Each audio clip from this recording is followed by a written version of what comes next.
ನರಸಿಂಹರಾಜಪುರ ತಾಲೂಕು ಕನ್ನಡ ಸಾಹಿತ್ಯ ಸಮ್ಮೇಳನದ ಅಧ್ಯಕ್ಷತೆ ವಹಿಸಿರುವ ಅಚ್ಚ ಕನ್ನಡದ ಆರಾಧಕರಾದ ಹಿರೇಮಗಳೂರು ಕಣ್ಣನ್ ಗುರುಗಳಿಗೆ ನನ್ನ ಗೌರವ ನಮನ ಸಲ್ಲಿಸುತ್ತಾ, ವೇದಿಕೆಯನ್ನು ಅಲಂಕರಿಸಿರುವ ಮಹನೀಯರೇ ಹಾಗೂ ಸಭಿಕ ಮಹಾಶಯರೇ, ನಾವಿಂದು ಇಲ್ಲಿ 9ನೇ ತಾಲೂಕು ಕನ್ನಡ ಅಕ್ಷರ ಜಾತ್ರೆಯ ಕಾರ್ಯಕ್ರಮವನ್ನು ಆರಂಭಿಸುತ್ತಿದ್ದೇವೆ. ಜನನಿ ಮತ್ತು ಜನ್ಮಭೂಮಿ ಸ್ವರ್ಗಕ್ಕಿಂತಲೂ ಮಿಗಿಲು ಎಂದು ರಾಮಾಯಣದಲ್ಲಿ ಬರುವ ಮರ್ಯಾದ ಪುರುಷೋತ್ತಮ ಶ್ರೀರಾಮನ ಮಾತು ನನಗೆ ದೇಶ ಪ್ರಜ್ಞೆ, ದೇಶಭಕ್ತಿಯ ಪ್ರಶ್ನೆ ಬಂದಾಗ ಎಂದೆಂದೂ ಆದರ್ಶವಾಗಿ ಕಾಣುತ್ತದೆ. ಹೌದು, ನನಗೆ ಮಕ್ಕಳ ಗೋಷ್ಠಿಯಲ್ಲಿ ವಿಚಾರ ಮಂಡಿಸಲು ಕೊಟ್ಟಿರುವ ವಿಷಯ ನನ್ನ ದೃಷ್ಟಿಯಲ್ಲಿ ಭವಿಷ್ಯದ ಭಾರತ ಹೀಗಿರಬೇಕೆಂದು. ತುಂಬಿರುವ ಈ ಸಭೆಯಲ್ಲಿ ಪ್ರಾಜ್ಞರಾದ ಹಿರಿಯರ ಮುಂದೆ ನನ್ನ ಮತಿಯ ಮಿತಿಯೊಳಗೆ ವಿಚಾರವನ್ನು ಮಂಡಿಸುತ್ತೇನೆ. ನನ್ನ ದೃಷ್ಟಿಯಲ್ಲಿ ಭವಿಷ್ಯದ ಭಾರತ ಹೀಗಿರಬೇಕು ಎಂದು ಕಲ್ಪಿಸಿಕೊಳ್ಳಬೇಕಾದರೆ ಭೂತ ಹಾಗೂ ವರ್ತಮಾನದಲ್ಲಿ ಭಾರತ ಹೇಗಿತ್ತು ಮತ್ತು ಈಗ ಹೇಗಿದೆ ಎಂಬ ತಿಳುವಳಿಕೆ ತುಂಬಾ ಮುಖ್ಯ ಅಲ್ಲವೇ? ಉತ್ತರದಲ್ಲಿ ಹಿಮಾಲಯ ಶ್ರೇಣಿ, ದಕ್ಷಿಣದಲ್ಲಿ ಹಿಂದೂ ಮಹಾಸಾಗರ, ಪೂರ್ವದಲ್ಲಿ ಗಂಗಾ ಸಾಗರ ಅರ್ಥಾತ್ ಬಂಗಾಳ ಕೊಲ್ಲಿ, ಪಶ್ಚಿಮದಲ್ಲಿ ಸಿಂಧೂ ಸಾಗರ ಅರ್ಥಾತ್ ಅರಬ್ಬಿ ಸಮುದ್ರ. ಇವುಗಳ ನಡುವೆ ಇರುವ ಜಂಬೂ ದ್ವೀಪವೇ ನಮ್ಮ ಭಾರತ. ಇದಕ್ಕೆ ಭಾರತ ವರ್ಷ, ಭರತಖಂಡ, ಹಿಂದೂಸ್ತಾನ ಹಾಗೂ ಆಧುನಿಕವಾಗಿ ಇಂಡಿಯಾ ಎಂಬ ಹೆಸರುಗಳಿವೆ. ಹಿಂದಿನ ಕಾಲದಲ್ಲಿ ಇಡೀ ವಿಶ್ವಕ್ಕೆ ಆಚಾರದಿಂದಲೇ ಆದರ್ಶ ಬೋಧಿಸುವ ವಿಶ್ವಗುರುವಾಗಿ ಉಚ್ಚ ಸಂಸ್ಕೃತಿ, ಕಲೆ, ಧರ್ಮದ ನಾಡಾಗಿತ್ತು, ಅಪಾರ ಸಂಪತ್ತಿನ ಬೀಡಾಗಿತ್ತು. ವಿದೇಶಿ ಆಕ್ರಮಣಕಾರರ ನಿರಂತರ ದಾಳಿಗಳ ನಡುವೆಯೂ ತನ್ನ ತನವನ್ನು ಬಿಟ್ಟುಕೊಡದೆ ಅಸ್ತಿತ್ವವನ್ನು ಕಾಪಾಡಿಕೊಂಡೇ ಬಂತು. ಇನ್ನು ವರ್ತಮಾನಕ್ಕೆ ಬಂದರೆ ಸ್ವಾತಂತ್ರ್ಯ ನಂತರದ ಕಾಲದಲ್ಲಿ ವಿವಿಧತೆಯಲ್ಲಿ ಏಕತೆಯನ್ನು ಸಾಧಿಸುತ್ತಾ ವಿಶ್ವದ ಅತಿ ದೊಡ್ಡ ಪ್ರಜಾತಂತ್ರ ರಾಷ್ಟ್ರವಾಗಿ ಇದೀಗ 130 ಕೋಟಿ ಜನಸಂಖ್ಯೆಯನ್ನು ಹೊಂದಿದೆ. ಅಭಿವೃದ್ಧಿ ಹೊಂದುತ್ತಿರುವ ರಾಷ್ಟ್ರಗಳ ಸಾಲಿಗೆ ಸೇರುತ್ತಿದೆ. ಶತ್ರು ರಾಷ್ಟ್ರಗಳ ಕಿರುಕುಳ, ಅನಕ್ಷರತೆ, ಬಡತನ, ಕೋಮುಗಳಿಗೆ ಇತ್ಯಾದಿ ಸಮಸ್ಯೆಗಳ ನಡುವೆಯೂ ದೇಶ ಬುದ್ಧ ಗಾಂಧಿ ಹಾಕಿಕೊಟ್ಟ ಶಾಂತಿಯ ಮಾರ್ಗದಲ್ಲಿ ಸಾಗುತ್ತಾ ಇದೀಗ ವಿಜ್ಞಾನ ಮತ್ತು ತಂತ್ರಜ್ಞಾನದಲ್ಲಿ ಇಡೀ ವಿಶ್ವದಲ್ಲಿ 5ನೇ ಸ್ಥಾನವನ್ನು ಪಡೆದಿದೆ. ವಿಜ್ಞಾನ ಮತ್ತು ತಂತ್ರಜ್ಞಾನ, ಸಾರಿಗೆ ಸಂಪರ್ಕ, ಕೃಷಿ ಕೈಗಾರಿಕೆ, ಕ್ರೀಡೆ ಮುಂತಾದವುಗಳಲ್ಲಿ ಹಲವು ವಿಕ್ರಮಗಳನ್ನು ಸಾಧಿಸಿ ಇಡೀ ವಿಶ್ವ ನಮ್ಮ ಕಡೆಗೆ ನೋಡುವಂತೆ ಮಾಡಿದೆ. ಇನ್ನು ಭವಿಷ್ಯದಲ್ಲಿ ಭಾರತ ಹೇಗಿರಬೇಕು? ಅದು ಕಿರಿಯಳಾದ ನನ್ನ ದೃಷ್ಟಿಯಲ್ಲಿ ಕನಸು ಕಾಣಬೇಕೆಂದು, ಅದನ್ನು ನನಸನ್ನಾಗಿ ಪರಿವರ್ತಿಸಲು ಪ್ರಯತ್ನಿಸಬೇಕೆಂದು ಡಾಕ್ಟರ್ ಅಬ್ದುಲ್ ಕಲಾಂ ರವರು ವಿದ್ಯಾರ್ಥಿಗಳಾದ ನಮಗೆ ಹೇಗೂ ಕರೆಯುತ್ತಿದ್ದಾರಲ್ಲ, ನನ್ನ ಕನಸಿನ ಪ್ರಕಾರ ನಮ್ಮ ದೇಶ ನಿಜವಾದ ಅರ್ಥದಲ್ಲಿ ರಾಮರಾಜ್ಯವಾಗಬೇಕು. ವಿಶ್ವದ ಮುಂಚೂಣಿ ರಾಷ್ಟ್ರಗಳ ಸಾಲಿಗೆ ಸೇರಬೇಕು.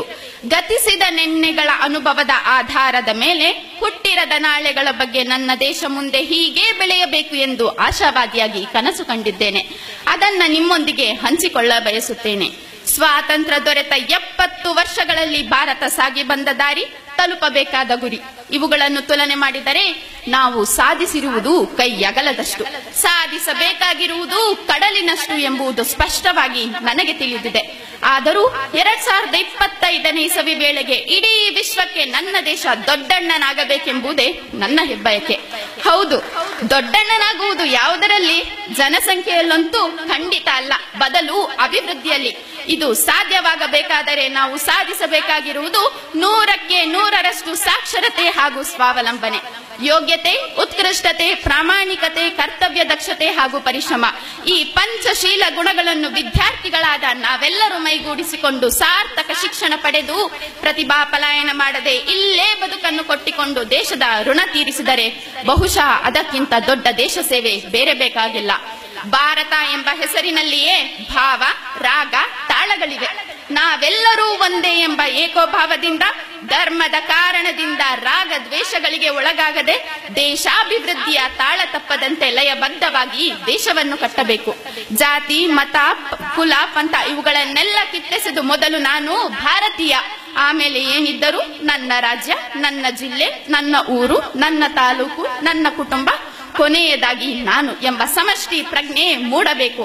ಅರ್ಥಾತ್ ಮೊದಲು ನಾನು ರಾಷ್ಟ್ರೀಯ ಪ್ರಜೆ ಎಂಬ ಭಾವನೆಯನ್ನು ವಿದ್ಯಾರ್ಥಿಗಳಲ್ಲಿ ತುಂಬಬೇಕು.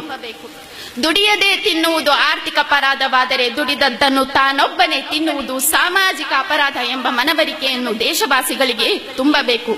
5% ಶ್ರೀಮಂತರ ಮನವೊಲಿಸಿ ಸದೃಢ ರಾಷ್ಟ್ರ ಕಟ್ಟಲು ಅವರ ಸಹಾಯವನ್ನು ಪಡೆಯಬೇಕು. ಶಿಕ್ಷಣವನ್ನು ಜಪಾನ್, ಚೀನಾ, ಫ್ರಾನ್ಸ್, ಜರ್ಮನಿಗಳಲ್ಲಿರುವಂತೆ ಮಾತೃಭಾಷೆಯಲ್ಲಿಯೇ ನೀಡಬೇಕು. 8% ಇಂಗ್ಲಿಷ್ ಭಾಷೆ ಬಲ್ಲವರು, ಉಳಿದ 92% ಜನರು ಬೌದ್ಧಿಕವಾಗಿ ಕೆಳಮಟ್ಟದವರು ಎಂದು ಭಾವಿಸುತ್ತಾರೆ. ಇದನ್ನು ಹೋಗಲಾಡಿಸಿ ದೇಶದಾದ್ಯಂತ ಏಕರೂಪದ ಶಿಕ್ಷಣ ಜಾರಿಗೆ ಬರಬೇಕು. ಆಂಗ್ಲ ಭಾಷಾ ವ್ಯಾಮೋಹಿಗಳಲ್ಲಿ ನನ್ನದೊಂದು ನಮ್ರ ವಿನಂತಿ. ಇಂಗ್ಲಿಷ್ ಅನ್ನು ಒಂದು ಭಾಷೆಯಾಗಿ ಪರಿಗಣಿಸಬಹುದೇ ಹೊರತು ಜ್ಞಾನದ ಮಾನದಂಡವೆಂದಲ್ಲ. ಪರೀಕ್ಷೆಗೋಸ್ಕರ ಅಂಕ, ಉದ್ಯೋಗಕ್ಕೋಸ್ಕರ ಶಿಕ್ಷಣ ಎಂಬ ಮನವರಿಕೆಯನ್ನು ಹೋಗಲಾಡಿಸಿ ವಿದ್ಯಾರ್ಥಿಗಳಲ್ಲಿ ಇಂಟೆಲಿಜೆಂಟ್ ಕೋಶನ್ ಜೊತೆಗೆ ಎಮೋಷನಲ್ ಕೋಶನ್ ಬೆಳೆಸುವ ಶೈಕ್ಷಣಿಕ ಪದ್ಧತಿ ಜಾರಿಗೆ ಬರಬೇಕು. ಈಗ ಇರುವ ಮೀಸಲಾತಿಯ ಬಗ್ಗೆ ಮಾತಾಡುವಷ್ಟು ನಾನು ಪ್ರಬುದ್ಧಳಲ್ಲ. ಆದರೂ ನನ್ನ ತಿಳುವಳಿಕೆ ಪ್ರಕಾರ ಜಾತಿ ಆಧಾರಿತ ಮೀಸಲಾತಿಯ ಜೊತೆಗೆ ಪ್ರತಿಭೆ ಹಾಗೂ ಆರ್ಥಿಕ ಸ್ಥಿತಿಗತಿ ಆಧಾರಿತ ಮೀಸಲಾತಿಯು ಬಂದರೆ ಬಹುಶಃ ಪ್ರತಿಭಾ ಪಲಾಯನ ನಿಲ್ಲಬಹುದು. ಜನಸಂಖ್ಯಾ ಸ್ಫೋಟವನ್ನು ನಾವು ತಡೆಗಟ್ಟಲೇಬೇಕು. ಏಕೆಂದರೆ ನಾವು ಎಷ್ಟೇ ಅಭಿವೃದ್ಧಿ ಸಾಧಿಸಿದರೂ ಏರುತ್ತಿರುವ ಜನಸಂಖ್ಯೆ ಅದನ್ನೆಲ್ಲ ಕಬಳಿಸುತ್ತದೆ. ಆದ್ದರಿಂದ ಒಂದೇ ಮಗುವಿನ ಮಿತಿಯನ್ನು ಹೇರಬೇಕು. ಇದನ್ನು ಉಲ್ಲಂಘಿಸಿದವರಿಗೆ ರಾಜಕೀಯವಾಗಿ, ಔದ್ಯೋಗಿಕವಾಗಿ ಪ್ರವೇಶ ನೀಡಬಾರದು. ಹೊಟ್ಟೆಗೆ ಅನ್ನ ನೀಡುವ ರೈತ, ದೇಶ ಕಾಯುವ ಸೈನಿಕ, ಇವರಿಬ್ಬರೇ ನಮ್ಮ ದೇಶದ 2 ಕಣ್ಣುಗಳಿದ್ದಂತೆ. ರೈತ ಕಣ್ಣೀರಿಟ್ಟರೆ ದೇಶದಲ್ಲಿ ರಕ್ತದ ಹೊಳೆಯೇ ಹರಿದೀತು. ಸೈನಿಕರನ್ನು ನಿರ್ಲಕ್ಷಿಸಿದರೆ ನಮ್ಮ ದೇಶ ಮತ್ತೊಮ್ಮೆ ಗುಲಾಮಗಿರಿಗೆ ತಳ್ಳಲ್ಪಟ್ಟಿತು. ಆದ್ದರಿಂದ ಇವರಿಬ್ಬರ ಯೋಗಕ್ಷೇಮ ಕಾಪಾಡುವುದು ತುಂಬಾ ಮುಖ್ಯ. ಬುದ್ಧ, ಗಾಂಧೀಜಿ, ಬಸವಣ್ಣ, ಅಂಬೇಡ್ಕರ್ ಅವರ ಜೀವನ ನಮಗೆ ಮಾದರಿಯಾಗಬೇಕು. ಅವರ ವ್ಯಕ್ತಿ ಪೂಜೆಗಿಂತ ವಿದ್ಯಾರ್ಥಿಗಳಲ್ಲಿ ಅವರ ಅಮರ ಸಂದೇಶ ಬಿತ್ತನೆ ಮಾಡುವ ಯೋಗ ಶಿಕ್ಷಣ, ನೈತಿಕ ಶಿಕ್ಷಣ ಜಾರಿಗೆ ಬರಬೇಕು. ಮಹಾತ್ಮರ ಕಲ್ಲಿನ ಮೂರ್ತಿಗಿಂತ ಅವರ ಜೀವನವೇ ನಮಗೆ ಸ್ಫೂರ್ತಿಯಾಗಬೇಕು. ಜಪಾನಿಯರು, ಜರ್ಮನ್ನರು ದೇಶದಲ್ಲಿ ತಲೆ ಎತ್ತಿ ನಿಂತಿರುವುದೇ ಪರಿಶ್ರಮದ ಪವಾಡದಿಂದ. ಕೆಲಸ ಮಾಡುವ ಸಂಸ್ಕೃತಿ ದೇಶದ ಬಹುದೊಡ್ಡ ಬಂಡವಾಳ. ಆಗ ಜನಸಂಖ್ಯೆ ಕೂಡ ಹೊರೆಯಾಗುವುದಿಲ್ಲ. ಇದಕ್ಕೆ ಚೀನಾವೇ ಉದಾಹರಣೆ.